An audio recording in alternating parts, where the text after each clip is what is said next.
này, công an đánh dân này mọi người ơi. Dân này. Sao mà của người ta phải ấy chứ? Công an đánh dân mọi người ơi. Công an đánh dân. Lên đầu mà đánh người ta hả? Yêu cầu ai cản trở cứ chạy đưa về kia. Trường nhé. Vi phạm. Mày đưa về này. Vi phạm cái gì thế?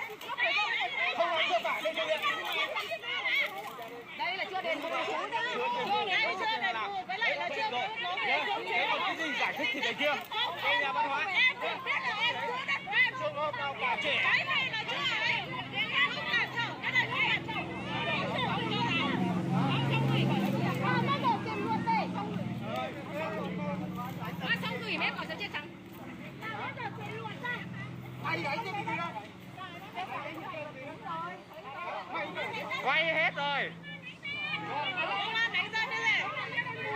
Đề nghị các đồng chí thực hiện nghiêm nhiệm vụ.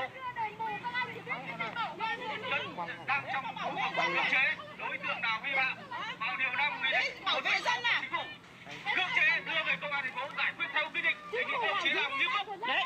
Phải giữ đây đất của dân, vẫn phải giữ đây đất của dân. Chính phủ có bảo là chính phủ bảo đi cướp đất của dân à? Hả? Không phải đi ra đi.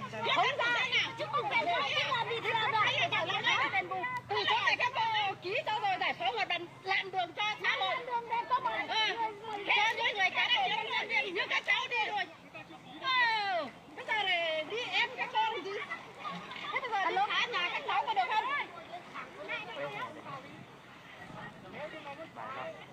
Thấy thì đó.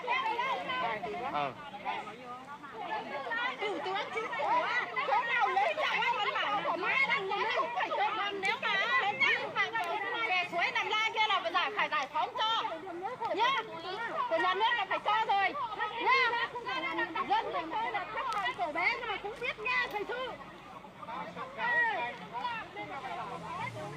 Không có phải cưỡng chế của đâu, đọc chính phủ lên xem nào, lúc kia cái dòng suối cái đường này bây giờ ai ký cho? Chúng tôi ký rồi các bạn, chúng tôi làm sai cái gì không?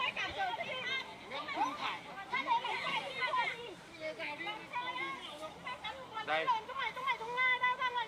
Chưa được dân cho phép. Đi cướp đất của dân trắng trợn thế này. 99 2000 bây giờ đi phá làm gì?